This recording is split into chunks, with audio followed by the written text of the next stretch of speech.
Is Natasha Bedingfield's window still dirty?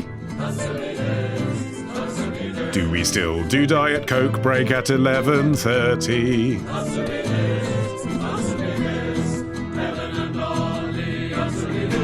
Ollie, I must thank you for the valuable service you're doing with this show. Oh, thank you, Helen. It's only taken 18 years. I really appreciate you saying that. You're illuminating people who are outside the UK as to what Toby Carvery is.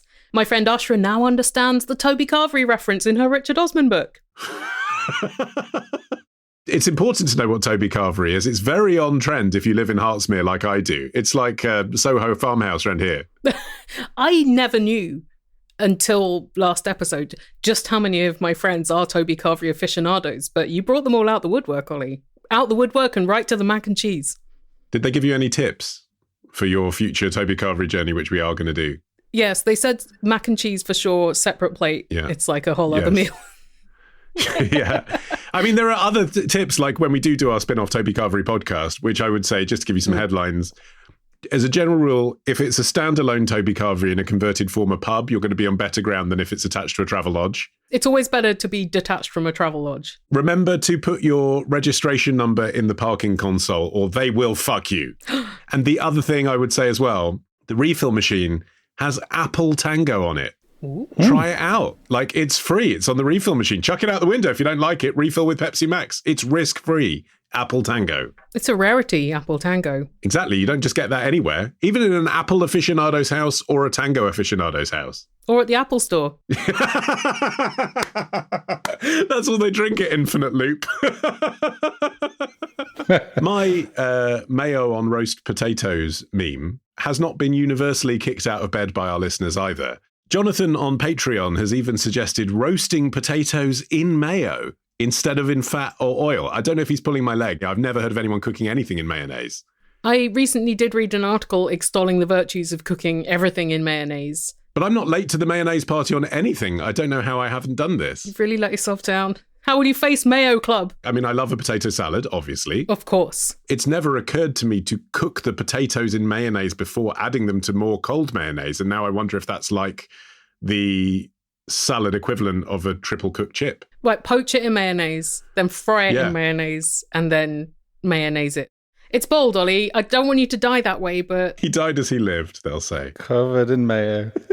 Here's a question from Chuck from Oak Brook, Illinois. Chuck says, Ollie, answer me this. Why, when you have an error message on your computer, does it say 404? An appropriate question, because this is episode 404 of Answer Me This. Kapow!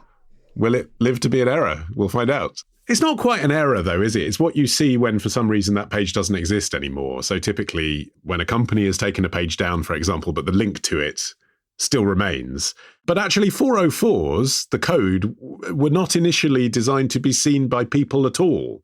The codes were there for a computer network to interpret what's going on. And in fact, there's a whole list of codes. 404 is kind of like the famous one. It's the one who broke through. After 403 reject siblings. Yeah, exactly. For example, 100 means continue. 302 was found. 402 was payment required. 503 was service unavailable, which now I think about it, I think I have seen.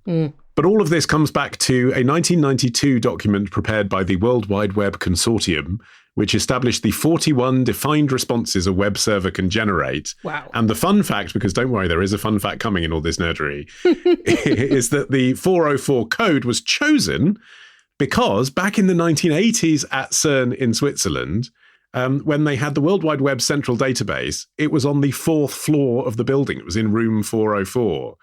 And inside room 404 were a load of workers who would actually manually locate pages to servers. So if you were in a queue for that process to happen, you'd get a 404, but it would say room 404, file not found. But it did originally mean the people in room 404 will get round to sorting this out eventually. Huh. Which is fun. I love it when there's like a real world connection to a well-known phrase. Yeah. Like when we talked about left wing and right wing in the Houses of Parliament.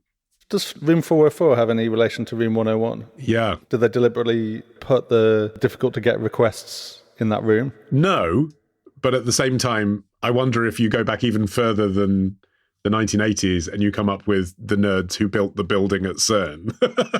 I wonder if they were paying tribute to room 101 by putting it in room 404 in the physical world in the first place.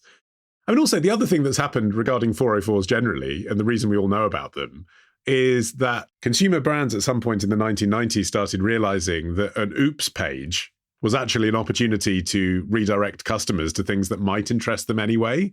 You know, perhaps their latest product launch. Always be selling. Or just a joke, like a bit of branding, you know, hey, we're a cloud computing company, but we're really fun guys. Yeah. And so then the 404 pages became more sophisticated and had jokes on and stuff. And that's why we all know what they are and notice when despotic presidents shut down taxpayer-funded institutions that used to be there. What does it do? Redirect to Trump golf courses? Here's a question from NR from the West Midlands, who says, thanks for bringing back the podcast. In your absence, I've been put in a situation that requires advice. One day at home, I was sitting in the lounge, minding my own business, when I heard a fairly loud banging noise coming from the kitchen being repeated over and over.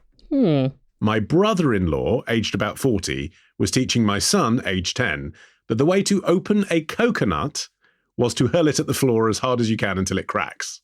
It's a way. Naturally, I shut this down as quickly as possible and opened the coconut with a hammer. But when I returned to the lounge to tell my wife what had just unfolded, she looked at me like one of us was stupid and said they'd always opened coconuts like that in her house when she was growing up, and implied that I was being weird for having a problem with it. So Helen, answer me this, am I being weird?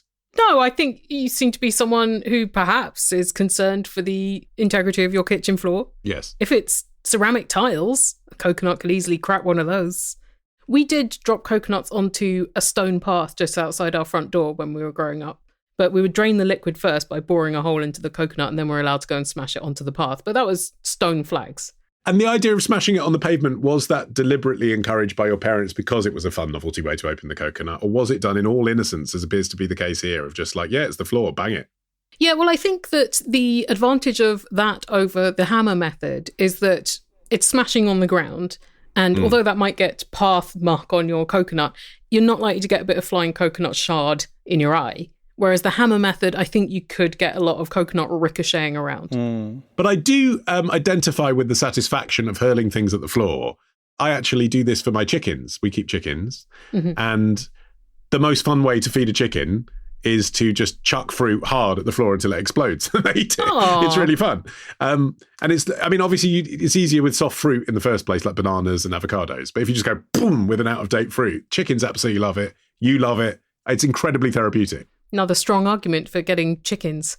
What I like that is subtly embedded in this is that NR's wife looks at NR like one of us was stupid and said they'd always open coconuts like that in her house when she was growing up. Yes. It's like those little family psychodramas you hear about where someone's like, I went to my partner's family home for Christmas for the first time. And they were like, what's the problem? We always tongue kiss in this family. But coconut openings, so much more innocent. Or like Mickey Pluff, the doll's eye polisher in my family. Yeah, you're throwing that in as if everyone will understand what the fuck you're talking about. Oh, it was what my great-grand used to say when, you know, when someone asks you, oh, where are you off to? And you don't really want to tell someone, especially if they're a child. So you say, I'm going to see a man about a dog. Oh, yeah. Her equivalent was, I'm going to see Nicky Pluff. People would say, who's Nicky Pluff? And she'd say, Nicky Pluff, the doll's eye polisher. It's amazing, isn't it, when older people speak in code and expect younger people to have understood just through insinuation, even though the references are well out of date. My father-in-law does this when he's giving directions to anywhere from where he is. So they live in a village called Ashwell, which is near Baldock. And that's literally what the address says, Ashwell, NR. Baldock. Yes, my grandparents used to live next door. And if I was writing to them, it was Ashwell near Baldock on the envelope. There we go. Mm-hmm. And so if you want directions to anywhere, you get directions from Baldock. Like, it's just assumed that you know how to get to Baldock. So immediately, like, you're out of your depth if you don't know the way to Baldock. Yeah, getting to Baldock's your problem, mate. But then the landmark that he uses in Baldock is Fishy Taylor's, a fish and chip shop that has not existed for over 20 years. So he always says, get to Fishy Taylor's and take a right. And you're like, what's Fishy Taylor's? I want to know if NR, being from the West Midlands, has also had Nicky Pluff experience, or if that is Martin's family special. I think that was my great-grandmother's. But if someone else has heard that, I'd be really curious because, you know, those things that you wonder if they were specific to your family and maybe they are regional. Well, Madeline from Ely in Cambridge says, Ollie, answer me this.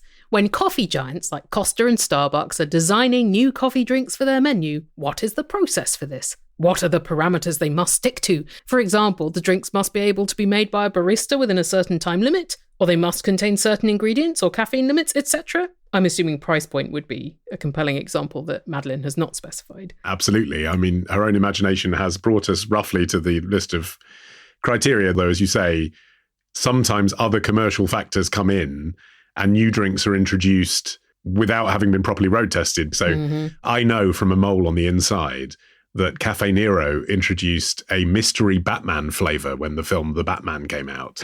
Was it bat flavour? Wouldn't it be amazing? It was like a hot chocolate with a Riddler question mark on it in the froth, and you were supposed to guess what the flavour was. But that was the problem. The mystery flavour was like oranges and oat milk. This is a chain that prides itself on traditional Italian coffee, so their customers did not like that. But they'd been bunged a load of money from Warner's to promote the film. And so you get this thing of like, this isn't the right product for us, but there are commercial reasons why we should be offering this.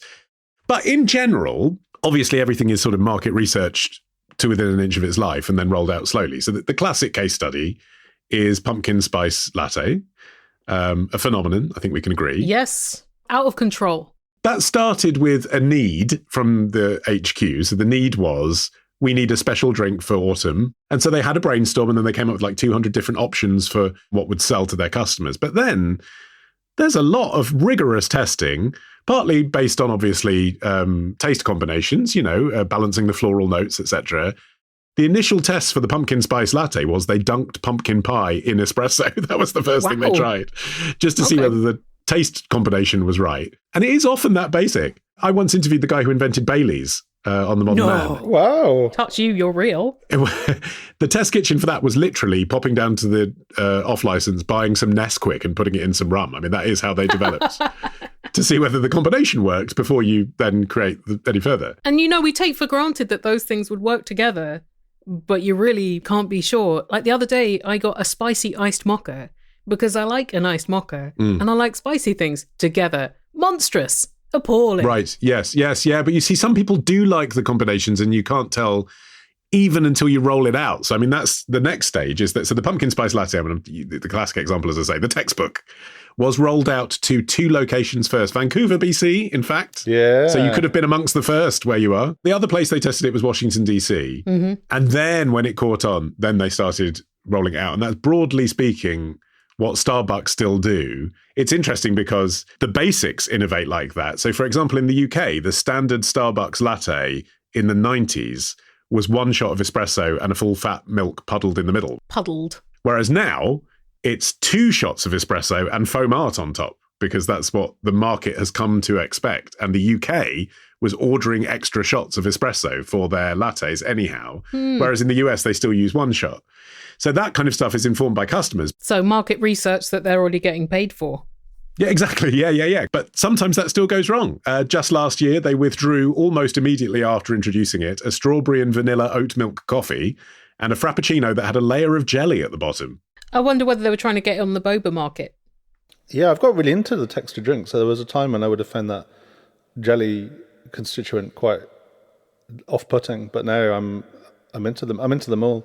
The grass jellies, the coconut jellies, tapiocas. Sometimes I guess you can be too ahead of a trend, can't you? If you're a mainstream chain, you've got to get it right when the masses are ready to have it. I guess you've got to know who your customers are, haven't you? Well, what's clever about it, of course, just to go back, in fact, to the question at hand here from Madeline, is that what they're doing by developing something that sort of obscure is creating something proprietary in a world where it's very hard to, because you are just basically dealing with coffee, milk and cream. Oh, yeah. And that is what is behind a lot of innovation, so-called, on the high street. No. So similarly, it's like Costa now have a thing that they call a Spanish latte for the UK market. It's got ham in it. It's café con leche. That's what it is. Oh, yeah. But it's just, you can only get a Spanish latte at Costa. So it's like you use the coffee, if you can, to create a meme, like Frappuccino, that people associate with your main brand. In North America, people still drink coffee. But actually, in the UK, the top orders, none of them are really... You basically can't get brewed coffee in most of those stores. They don't do filter coffee. And the top orders are latte, cappuccino, caramel macchiato, Americano, and iced latte. I would say out of those, only really an Americano actually is a coffee. Well, maybe people are getting their coffee elsewhere and they're going to Starbucks for the things that they are not making at home or getting from a better place. Yes, I want a cup of overpriced cream and water, please, with a shot of coffee in it. I can't make that at home. If you've got a question, Email your question to answer me this podcast at googlemail.com. To answer me this podcast at googlemail.com. To answer me this podcast at googlemail.com. To answer me this podcast at googlemail.com.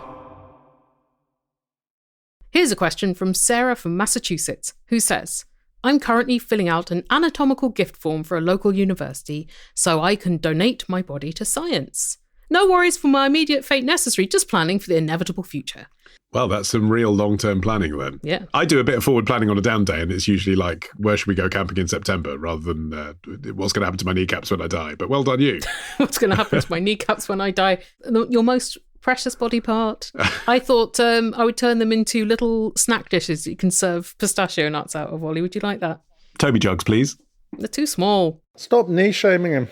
Sarah says, the form has spaces for me to write what being an anatomical donor means to me, and to write a message for the future healthcare professionals who will be learning from my body, or bits of it as the case may be. Ugh. I find myself at a loss for what to write here. Have fun, kids, seems a bit glib. I doubt they'd take seriously my request that my skeleton be dressed up for Halloween every year. But I also don't want to go to the other extreme and write something trite or overly sentimental. So, Ollie, answer me this. What should I say to the future medical students who will be dissecting my corpse? Oh, I really don't know that there's any should on this. Like, I can't tell you what to say. I think I would try not to be, as it sounds like maybe you've been, a bit intimidated by the formality of the form.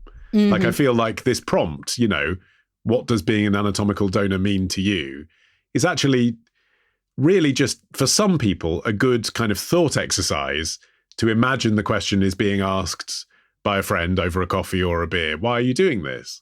And some people know that they want to tell that person why they're doing it. And some people don't. And I think it's fine if you don't. If you think that your body being donated speaks for itself, you don't need to say anything. But I think if you imagine that question coming to you in that informal setting, oh, Sarah, why are you doing that? Why are you donating your body to science? You don't need to overthink the answer, because you probably do have an answer to that. Maybe it's, because I don't have a religious faith, so I'm not bothered about having a ceremonial burial. Or maybe it's because I've always wanted to pay things forward, and I think this is a way to support the future of science. I think it's just a way of humanizing that question for people who aren't sure what to write.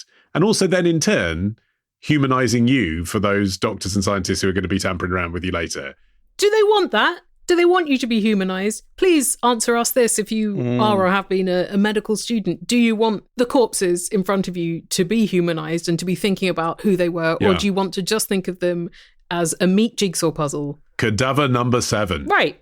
I think I'd probably want to remove the fact of their personalities as much as possible when I was like slicing them into bits. What you could do, Sarah, if you have tattoos, maybe tell them the story of the tattoos, because I think I'd be curious about that. Yes, yeah. Whatever it was. If you don't have one, maybe you could get a tattoo that tells your whole story to them. Oh yeah, then you don't need to write anything on the form. Then you don't need to write the form. Well, Sarah has an additional question, Ollie. The form includes options for the disposal of my remains after all the sciencey stuff that can be done with them is finished. Mm-hmm. Most are fairly standard. Cremation and burial, cremation and return to my next of kin, etc. My favourite option, though, is total skeletonization. Wow. I was pretty jazzed about the idea of being a skeleton in a medical school classroom, mostly because I enjoy the thought of being both useful and kind of funny. However, it wasn't until further down in the form that I discovered the skeletonization process is done by a dermestid beetle colony. What? Now I'm torn, because I have a huge irrational fear of all things creepy crawly. On the one hand, I really want to be a skeleton, and I know that beetles are probably the best way. Logically, I know that I won't be around to see or feel any of the happily munching little critters, but right now, just the mental image is enough to give me nightmares. I don't want to be on my deathbed someday and be made even more upset by the thought of being nibbled on. But also, skeleton? So cool. So, Ollie, answer me this. To skeleton or not to skeleton? Oh, no, again, don't put it on me, man. Like, I'm not giving my body to be a What do you skeleton. care? It's after you've died. Doesn't matter if you're afraid of beetles or not. This is the one time when you will not have to worry about them. Yeah, but she said in the email, Helen, the issue is not how she knows rationally she's not going to be thinking about that stuff. Yeah, it's not rational. She's worried that on her deathbed, she's going to be upset by the thought it might happen in the future. And honestly, much as I like the idea of encouraging you to skeletonize yourself, if you think there's a chance that on your deathbed you will be worried about that, don't do it. If you know that beetles are going to devour your corpse, that makes the phobia you have of beetles quite rational and justified at that point. Or seek therapy for this phobia and then get the skeletonization done. Sure. But the point is, isn't it, that insects will nibble at your corpse anyway, like unless you're cremated. Aren't they going to like do some fairly hefty chopping up before it gets to that point? Like, it's not like you're going to be delivered pristine to the beetles to feast. I think also bear in mind that when you're on your deathbed, you might not be capable of having such thoughts anyway, or you might have other stuff to worry about. I mean, the concept of having my body hanging around in a medical lab, the thing that would stop me personally doing that is that I don't feel strongly enough about donating my body to be a skeleton that I would want to deprive my surviving relatives of the opportunity to visit my grave or scatter my ashes if that's something they wanted to do, rather than being like, oh yeah, you have to go to King's College London and see him strung up on the 5th floor. But what if you left your skeleton to theatre, and if your family wanted to visit you, they just had to go and see a production of Hamlet? Actually, there's one place that I would be very happy for my skeleton to be on display, and that is, of course, Pirates of the Caribbean. And a fun fact, I mean, that's not so fun. When they opened Pirates of the Caribbean in Disneyland in the 60s, they used real human skeletons. What? From UCLA. Oh my God. And it's because in the 60s, they didn't have convincing real skeletons made en masse for theme park amusements. And they just hadn't thought through the ethical questions of that. Were people just okay with it then? Someone was obviously okay with it. I don't know. I guess once it became a sort of iconic ride and people realized that you're bringing children along to look at the cadavers of people who have not been given proper burials as part of an amusement, then they felt uneasy about it and they replaced, supposedly they replaced them all. Rumour has it there is one skeleton in the Pirates of the Caribbean ride in California that is still real. Oh, that sounds like an urban myth. Well, you know what I wonder more is if it was just not that practical to maintain them. Like, they probably looked a bit manky, and it's a watery ride, so maybe the damp, the heat of Southern California, maybe it's just quite a gnarly skeleton situation. Both Martin's dad and my dad have died in the last couple of years. And my family in particular don't have any sentimental attachment to dead bodies or graves. And neither of our dads had specified really what they wanted to happen. I think Martin's dad was just like, I don't care, I won't be around. I think he said, put me in a plastic bag and throw me into a dump or something like that. Which we didn't do. Which is not practical. You're not allowed to do that. No. I think it's illegal. It would look suspicious for sure. I think my dad just thought he was never going to die. I think he really thought he was still had like hundreds of years ahead of him.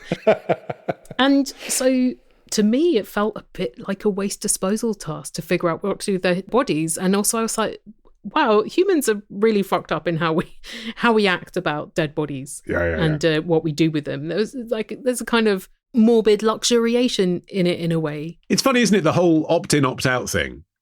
I think the law probably has it right now that they've changed organ donation to opt-out, but, you know, that donating your body to medical science is opt-in. But if we had a world where it was opt-out, would I opt out? Like, if that was the normal thing to do, it wouldn't occur to me that I'd want a ceremony or that, you know what I mean, that I'd have a particular preference. It only seems freakish because it's not a thing that most people do. You know what I wouldn't want if I left my body to science is just thinking about how many scientists of the 20th century were eugenicists. Can you specify, I don't want it to be left for phrenologists to pick on? Yeah, can you pick the particular science they're going to look into? Yeah. The thing is, if you're a genuine scientist, even if you approach a controversial area of science that's been disproven in the past, if you're approaching it with a genuine belief you might be able to find out something new in the future, and then you do, then everyone who said that you were wrong was wrong, right? I mean, that's the thing. Like, should you be able to say to someone, absolutely never think of this like this? Otherwise, they wouldn't have people to experiment on. I mean, some people are very pro-phrenology, so they would probably they'd be happy, freely donate. Oh, yeah, it's bound to be coming back in. Use the racist corpses, not ours. I know that my baby is the absolute best. I put Facebook photos up daily and my friends are impressed. Apart from ones who block me because they're jealous. Cause their babies are so ugly. Well, why not build a gallery of your kid on Squarespace with special pages for its cute feet and cute hands and cute face, so my Facebook feed won't have your kid all over the place. He looks like a scrotum. Thank you very much to Squarespace for sponsoring this episode of Answer Me This. Squarespace make it super easy for you to design a website, but also once you've got the thing up and running, this is the thing about Squarespace. There are endless features on there for you to play with. You can keep it as minimal as you like. You don't have to. But if you want to, you can put videos up there. If you want to sell stuff, you can sell stuff. And if you want to make sure that as many people discover it as possible, then they have integrated SEO tools as well. So you can make sure that your site turns up in global search engine results. Easy peasy. Or if you want to have something that is private, members only, you can do that too. Like one of those speakeasy bars where like the guy slides open the thing in the door and is like, who are you here for? You can do that if you want. Yeah, say Ollie Man. Say you're here for Ollie Man. Try it for yourself. Head to squarespace.com/answer and take out the free trial. And when you're ready to launch, use the offer code ANSWER for 10% off your first purchase of a website or domain. And now for a question from Jackie, who has emailed us a voice note. Well done, Jackie. Hello. We live in the middle of the United States, and we want to see the Northern Lights.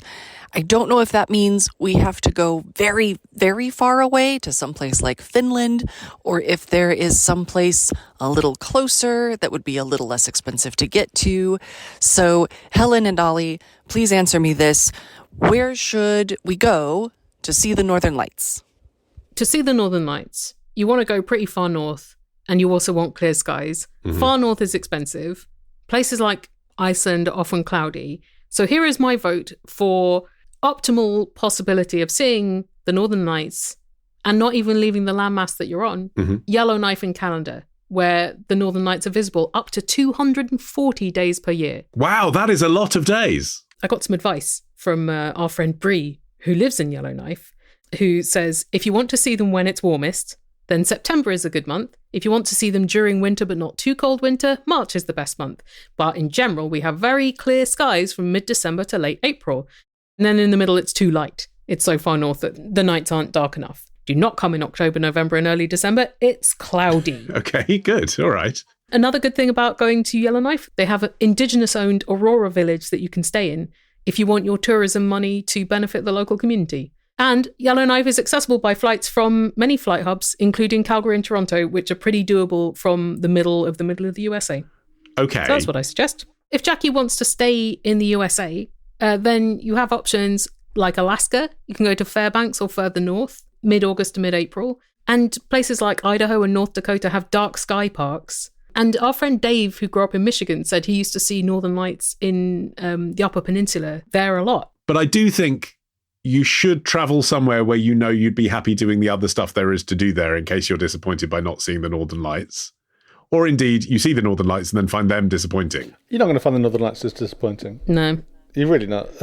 You sound like you've got personal experience. Where have you seen the Northern Lights? Yeah, we've seen them in Iceland. We saw them here in Vancouver last year because at the moment we're in a period of great solar storm activity. So it's a good time to see the Northern Lights between now and 2027. Right.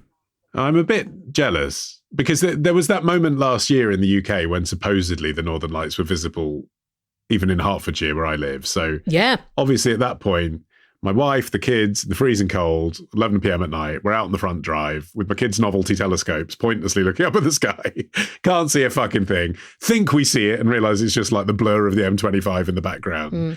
And then what happened the following week is it happened again. If you remember, it was like there were 2 times where you could see it. And I was alerted to that fact on social media. Like I hadn't noticed that people were saying, oh, we're going to be able to see the Northern Lights again. And suddenly I started seeing all these photos on my social media of people taking pictures of the Northern Lights in real time. And it was midnight and I was lying on my sofa in my dressing gown with a glass of wine in my hand. And I had that thought process of, can I be asked to stand up and go outside and stand on the front drive just in case I see the Northern Lights when I can see them fine here on my iPad? And I didn't get up and go out and look outside because I just thought I probably won't be able to see them. But that might have been it. That might have been my one chance. And I thought, Well, this guy's taking a picture. He's in Welling. Looks all right. Yeah. What's the point of doing anything ever when you could just look at Google Images? Exactly. I mean, that was genuinely my thought process. I realise you're being ironic. Here's another question of travel from Elizabeth, who says, my girlfriend and I have just got back from a lovely holiday in Madeira. We visited a beach on the south of the island, which had yellow sand, different to the native volcanic black sand, which we were told by a taxi driver had been transplanted from Morocco to encourage tourism. This is the second transplanted beach I've been to. There is at least one on Lake Michigan in the North Shore area of Chicago as well. So Helen, answer me this. With beaches created like this, how do they guarantee they aren't transplanting creatures in the sand that are not native? Do they sift the sand in giant machines? Aren't we lucky to have this running feature where I ruin people's lovely holiday fun? Because I went into this thinking, oh, what a novelty, and came out being very harrowed indeed by this practice. There's so much controversy. There's so much crime because there's not enough sand in the world. What? There's this big sand shortage, in fact, because of construction, mostly. I know there's a shortage in construction. Like even sometimes in play sand, when you're filling up a sand pit, it's hard. But I would have thought, like actually on beaches, no. They have to use sand from beaches and river and lake shores because it's jagged enough. People are like, why don't you just use sand from a desert? They can't because that sand is too rounded. 50 billion tons a year of sand are extracted from beaches, rivers and lakes. And there's a lot of theft. There's a lot of heists. It's a very big business, legal and illegal. It's pretty scary. In India, for instance, hundreds of people have been murdered over sand. In 2008, a quarter mile of white sand beach in Jamaica was stolen.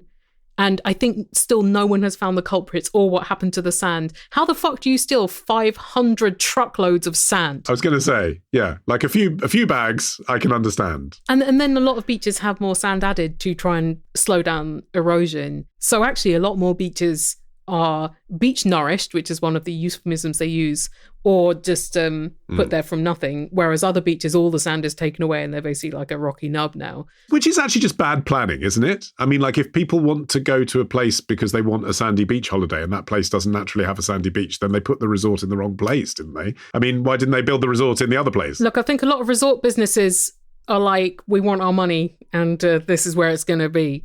But these beaches in Madeira are quite controversial because the sand was imported from the Western Sahara, which is occupied by Morocco, and the import may be violating international law. What I couldn't find out for sure is whether or how they clean this sand, because you're right. Like, for instance, the sand on Waikiki Beach in Hawaii was imported there from California between the 1920s and the 70s. What? I thought Hawaii had like famously perfect beaches in the first place. Well, not there because of erosion.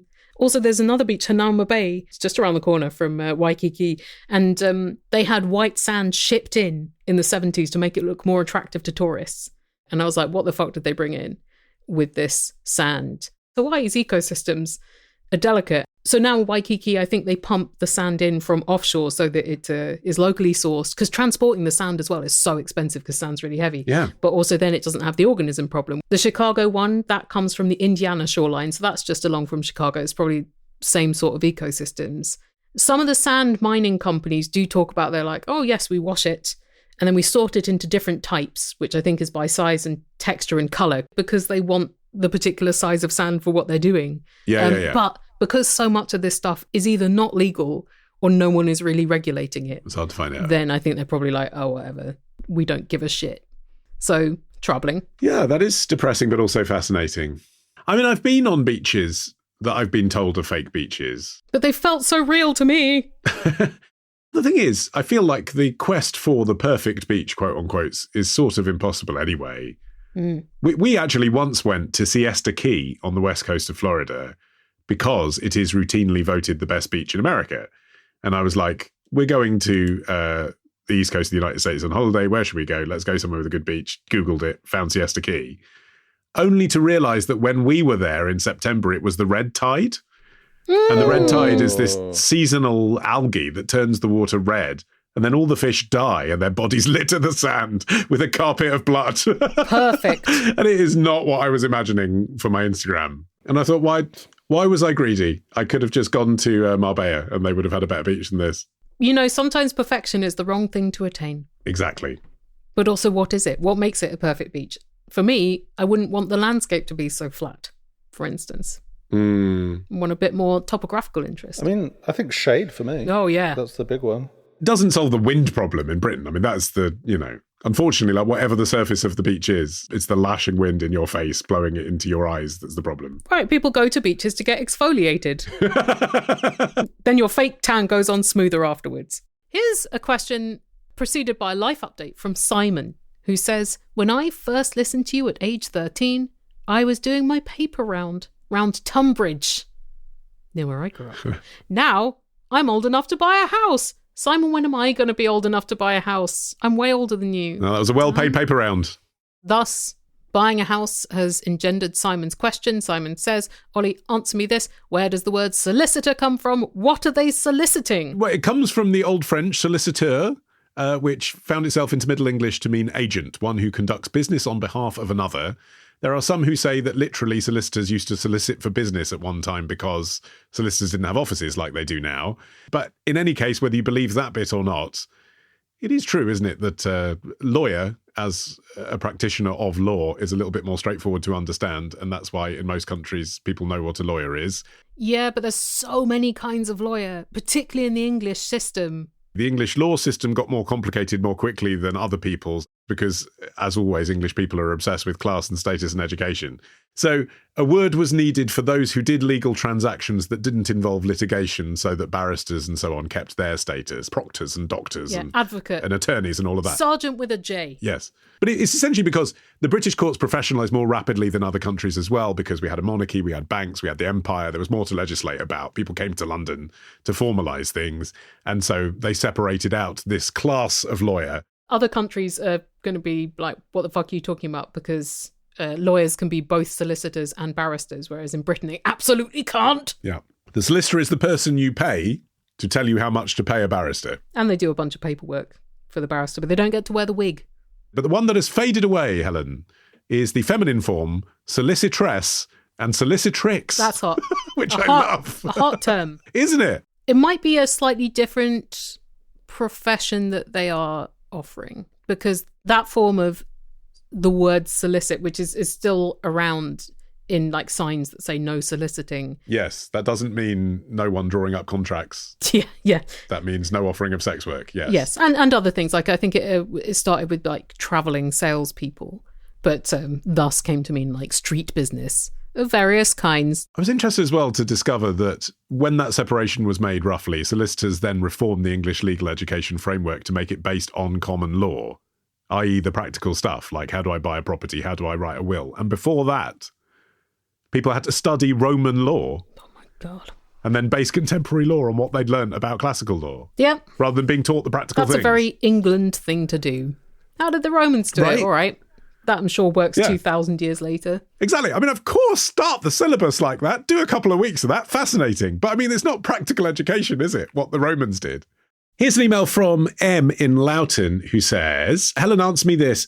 Have female werewolves ever existed in literature?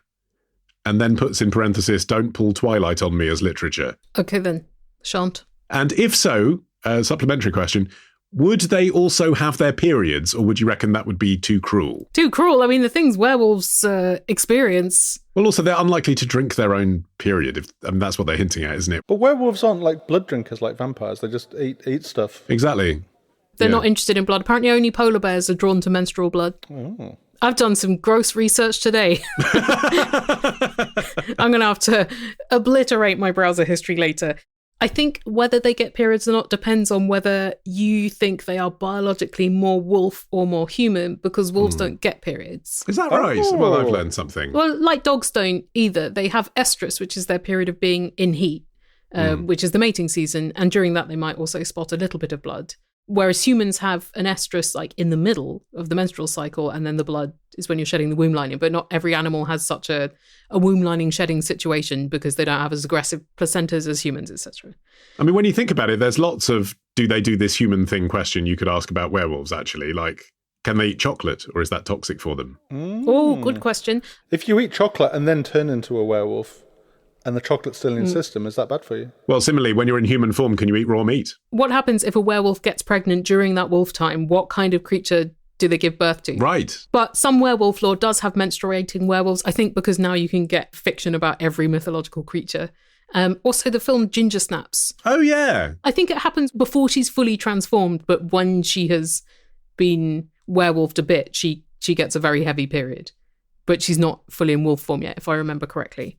But that answers the question anyway, doesn't it? I mean, I know Ginger Snaps maybe doesn't count as literature either, but that's a female werewolf. So yes, there are female werewolves, right? They're just not as popular or well known. Oh, yeah. I mean, there are actually a lot of female werewolves in thousands of years of myth. And also, okay, it depends what you think of as literature, right? Because for, say, 1,000 years, you've got written accounts of female werewolves. I'm going to call them weef wolves because were means man, so it's confusing to have a female man wolf. But you have quite a lot of sources where they're writing about female werewolves and you're like, do they believe this?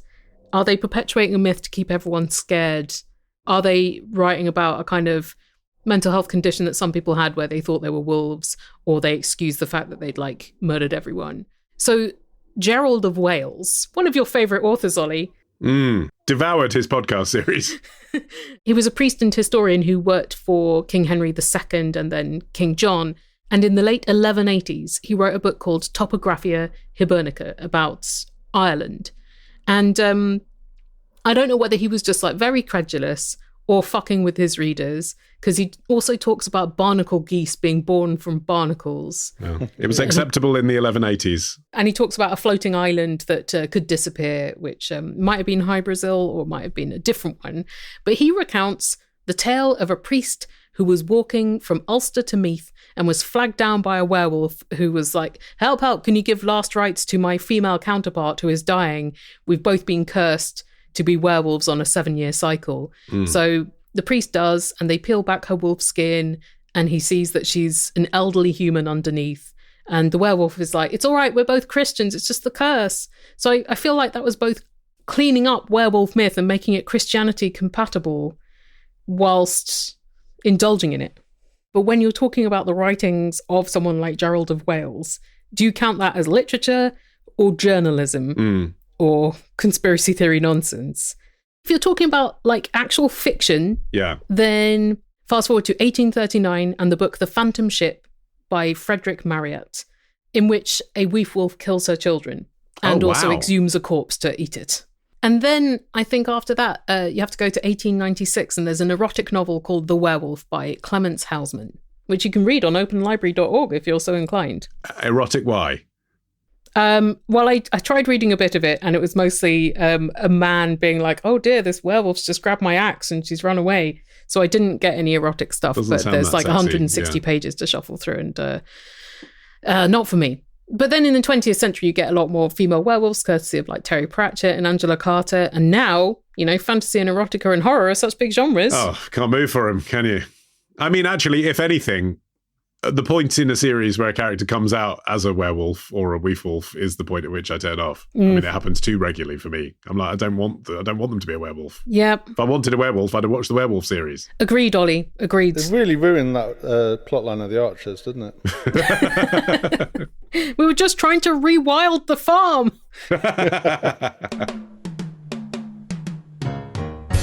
Down and lonely, life is so confusing.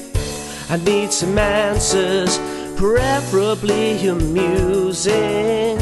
Now I find a podcast that will suit. I listen to Helen and Ollie on my half-hour commute.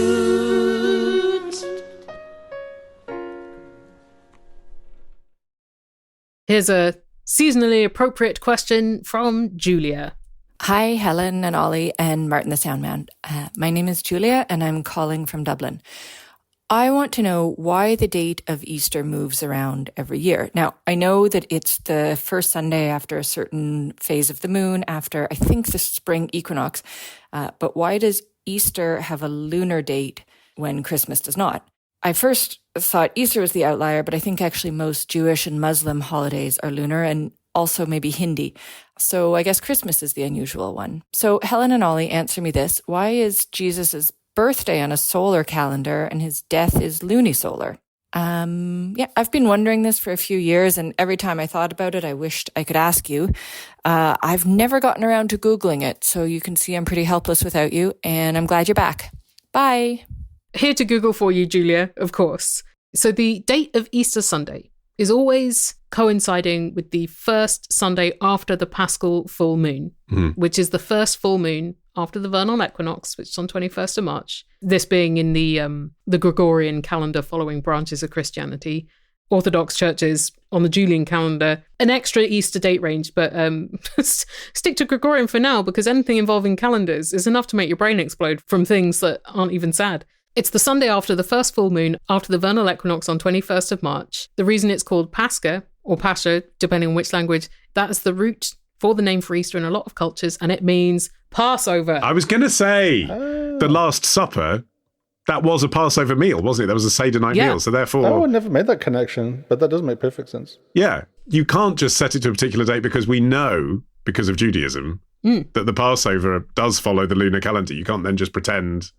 Oh, no, it would have been 3 weeks ago. Like, it always has to follow the Passover, doesn't it, right. Theoretically? Passover is the 14th day of the month of Nisan, or at least the Passover feast. And so the date of Passover is going to fluctuate on the Gregorian calendar because the Gregorian calendar is not a lunar calendar. Yes. Hence, Easter's date is different each year. But then why not Christmas? Christmas was tacked onto ancient Roman midwinter festivals and ancient pagan festivals that are based around when the winter solstice is. So the winter solstice is something that we know when that is, even though the day it's calendarized on has changed. In the ancient Roman calendar, I think it was the 25th of December, but a lot has happened since then. Because there's nothing in the Bible about what Jesus's mum was doing festival-wise before she gave birth. Harder to pinpoint. She was celebrating Saturnalia when her waters broke. Exactly. I did read a book once about the science of Christmas that went quite deep into this, and they said it's far more likely that Jesus' birthday was in April or September. He's just so an Aries. As I understand it, like, not only do people doubt the month and the day, but even the year is debated up to about 6 BC, I think. Yeah, it's a massive span, isn't there? Because he was a baby. Like, he wasn't actually doing anything remarkable until afterwards they decided it was remarkable. Oh, he probably did an amazing shit in the shape of God's beard. The thing, though, with Easter, right, it's never really recovered, I don't think, as a festival since the Puritans banned it. When you look back through what people used to do pre-1647, and there was a lot of like parades and, you know, community stuff like you'd get at Christmas. And also Lent was a huge deal, right? Everyone gave up sex for Lent. Everyone. Strictly enforced. Well, sure. It wasn't done to boast about not doing that. I mean, if you're in other countries than Britain, then Easter often still has parades. Still a big deal. And loads of stuff happening. Yeah, but isn't that interesting? Like, since 1660, when it was restored, people were like, the other stuff that's been restored, I just prefer Shakespeare. I'm just going to wait until they invent the Cadbury's cream egg and then maybe I'll give a shit. I do find that being secular at Easter is harder than being secular at Christmas because you get the day off, but it's like, apart from B&Q, what do? You get loads of days off. Yeah, you get 2, yeah. A 4-day weekend. What's it for? So that you can contemplate how sad it was that Christ was crucified for our sins and then how rad that he flew to heaven. One year we did a Hot Wheel hunt because I didn't want to do an Easter egg hunt because I didn't want the kids to eat too much chocolate. So it sounded like a really fun idea. I was like, I'm going to get all your Hot Wheels. I'm going to put them all in different places around the garden and you're going to have to find them. And then being dyspraxic, completely forgot where I hid all the Hot Wheels. Are you still finding them? Still finding them occasionally. Had a lot of tears that Easter. Yeah, it was not a good move. I've noticed, though, the last few years, there's been a lot more Easter tat to buy. Yeah. And it has been more of a big deal in terms of like, Valentine's Day's over. What's the next thing we can decorate the shit out of our houses for and buy a lot of stuff? But now there's like 4-foot-high flocked rabbits available in the supermarkets and stuff like that. And it just really harrows me, like that and Halloween, just how much like plastic shit people are buying. I can't bear it. Don't ruin Halloween for me, Helen. Halloween is my festival. I'm in TK Maxx in August buying the Halloween tat. If it's orange, I'm there. All right, well, just keep it up all year round. Well, talking of calendars, many of you, I'm sure, will now be anxiously hovering a biro over your filofaxes, wondering, are we going to continue, lunar or not, to release episodes of Answer Me This throughout 2025, because we did originally say we were only going to commit to 3 new comeback episodes. Well, maybe we'll commit to another one. Maybe we will. Maybe we will. So yes, we are. Thanks. Thanks everybody for supporting the show, and thank you for being excited that we're back. Yeah. We will be back for the next episode, not on the last Thursday of each month like this one, but the 1st of May, because Ollie's going to Disney World. I am having an epic Disney World binge, which I did book way before we decided to do these. Like, it's been in the diary for over a year. On the Disney calendar. On every calendar. Actually, talking about calendars. So my son Harvey has a special calendar that he's made where he crosses off the days like an advent calendar. So at the time of recording, we have 11 days left till we go. Oh, fuck you all, I'm going to Disney World. But when I get back, we will be back from, yes, not the last week of April, but the first week of May. And then on the last Thursday of every month, you will have new Answer Me This. For the while, yeah. But we did say that we did want a target of 1,000 paid members on Patreon. At the time of recording, we're at 850. So it would be churlish to turn our backs on those people. But if you are perhaps available to stump up and help make that 1,000, that would be lovely. And we can keep this show going all year. So patreon.com/answermethis, please. Not please, that's just me being polite. Patreon.com/answermethis. But also, we really need your questions. For without those, there is no show. That's right. Money and questions feed us. If you have a question that you would like to ask us, then all our contact details are listed upon our website, answermethispodcast.com. And while you're on the website, there's also links to our first 200 episodes at answermethistore.com, as well as our special albums. And there's links to our other work, such as the many podcasts of Oliver Mann. He did that in the style of Alfred Hitchcock Presents. The Cabinet of Dr. Mann. Let me highlight this month my daily history show, Today in History with the Retrospectors, in which every day me and my friends Arion and Rebecca uncover curious stories from history. Highlights this month on our feed right now for you to find include how Las Vegas became a magnet for vice, the time that the FIFA World Cup was stolen from a museum, and the most expensive divorce ever. Ooh. It was in 1152, and it involved large swathes of France. You can find us wherever you get your podcasts. Just search for Today in History with the Retrospectors. It's just 10 minutes each day. Fit us into your commute if you still have a commute. Helen, what do you do? I make the entertainment show about language, The Illusionist, which has 200 plus episodes in the back catalogue for you to catch up on. And just thinking about the werewolf chat we had today, there are a few episodes in there about other mythological creatures. There's an episode called Nightmare, where we talk about like demons and lemurs, as in the animal, but lemurs are related to some kind of evil mythological creature. Oh, right. Also, there's an episode where I discussed terms from Buffy the Vampire Slayer in the company of Jenny and Kristen from Buffering the Vampire Slayer. So maybe you'd like to check those out at theillusionist.org and in the pod places. There you are. And Martin, what about you? What have you got? I make an experimental podcast called Neutrino Watch, which uses computer code, so every episode changes every day. So there's a song where the lyrics and the instruments change. There's advice for the creatively blocked, and then there's stuff which is more like kind of poems and monologues and sound pieces. And so if you're into the esoteric end of audio, have a listen, and then go back tomorrow, download it again or stream it, and you'll get a slightly different version of the same thing. And you can get that at neutrino.watch. And if you are one of our handsome, benevolent, very sexy and discerning patrons at patreon.com/answermethis, you also do get bonus material halfway through the month. Stuff we lovingly did not include in this episode, you get to hear. And we love to see your reactions to the episodes and your comments. Yeah, we were asking you last episode which artist, dead or retired, you'd like to have one last work from.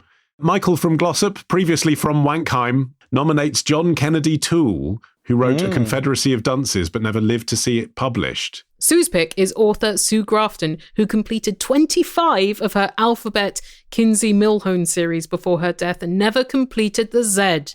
Oh. It'd be good to read that final book. Oh, that's harsh. Timothy in Berlin picks George Gershwin, and Madeline in Fremantle, Western Australia, says Douglas Adams, popular pick, and Jim Henson, inventor of the Muppets. Oh, well, now you're taking me back to my Disney World trip, because one of the reasons that I'm very excited about taking my kids to Disney World is because, very sadly, this hurts me to my core, they're closing Muppets 4D in June. Oh. And I'm so excited because had we booked the holiday 2 months later, we would never again be able to see Muppets 4D, which is this foundational text for me. So I'm essentially taking my 2 children to Florida just so I can take them to that attraction. And that is Jim Henson's last work before he died. Whoa. He died basically making that film, that 4D film at Disney World. And if it had closed the day before you arrived, you would have kicked the whole place down. Yeah. Anyway, the conversation can continue about everything we've discussed today over at patreon.com/answermethis. If we don't see you there, we'll see you in a Toby Carvery. And if not, we'll see you on May the 1st. See you then. Bye! Unexplored catacombs buried beneath the city. A crumbling castle perched on a mountain peak. A top-secret government bunker. A cursed mansion cloaked in legend. I'm Sasha Auerbach. Join me and Tom Ward every Wednesday and Sunday as we reveal the mysteries and histories of abandoned places around the world and ask, where did everyone go? Brought to you by Like a Shot, makers of Forbidden History. Search for Where Did Everyone Go on your favorite podcast platform.